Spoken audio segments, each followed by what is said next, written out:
नमस्कार, one India Hindi में आपका स्वागत है। डगमगाती अर्थव्यवस्था को लेकर लगातार सरकार को निशाने पर लेने वाली कांग्रेस अब एक बार फिर हमलावर है। अर्थव्यवस्था पर सरकार की गलत नीतियों को लेकर कांग्रेस ने कई बार सरकार पर सवाल उठाए थे, लेकिन सरकार ने कांग्रेस के दावे को गलत ठहराकर राजनीति करने का आरोप लगाया। अर्थव्यवस्था को लेकर कांग्रेस के पूर्व अध्यक्ष राहुल गांधी ने एक बार फिर केंद्र की नरेंद्र मोदी सरकार को नसीहत दी। राहुल गांधी ने कहा कि जिस खतरे से मैं कई महीनों से आगाह कर रहा था, उसे अब रिजर्व बैंक ऑफ इंडिया ने भी मान लिया है। राहुल गांधी ने ये बात एक ट्वीट के जरिए कही। आज राहुल गांधी ने अपने इस ट्वीट के साथ एक अखबार की खबर भी शेयर की।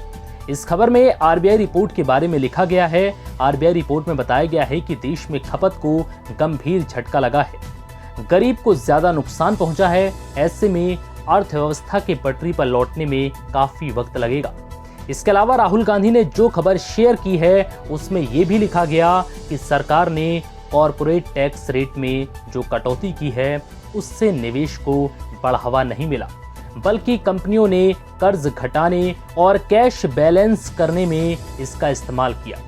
आरबीआई की इस रिपोर्ट का हवाला देते हुए राहुल गांधी ने सरकार को एक बार फिर सुझाव दिए हैं। राहुल ने अपने ट्वीट में लिखा है, सरकार को अब ज्यादा खर्च करने की जरूरत है, कर्ज देने की जरूरत नहीं है। गरीब को पैसा दीजिए, उद्योगपतियों का टैक्स मत माफ कीजिए, खपत से अर्थव्यवस्था को फिर से चालू कराइए। ये सुझाव देते हुए राहुल गांधी ने केंद्र सरकार को आईना दिखाने की भी कोशिश की। राहुल ने कहा कि मीडिया के जरिए भटकाने से गरीबों को मदद नहीं मिलेगी और न ही आर्थिक आपदा गायब होगी। बता दें कि कोरोना वायरस महामारी के चलते लंबे समय तक देश में लॉकडाउन रहा है। इससे अर्थव्यवस्था को भारी नुकसान पहुंचा है। सरकार ने इकोनॉमी बूस्ट करने के मकसद से एक बड़ा बजट जारी किया है और कारोबारियों को कर्ज दिया जा रहा है।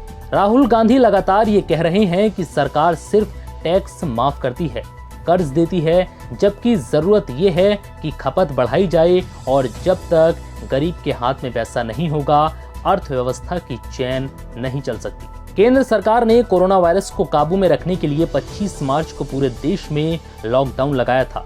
उसके बाद मई में इस लॉकडाउन में आंशिक छूट दी गई, जिसके बाद से लगातार कई चरणों में इसे हटाया गया। लेकिन कुछ राज्यों में कोविड-19 का प्रसार बढ़ने की वजह से फिर से लॉकडाउन लगाया गया है।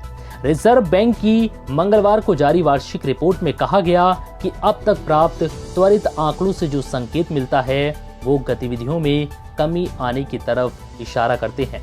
ये अपने आप में अप्रत्याशित है।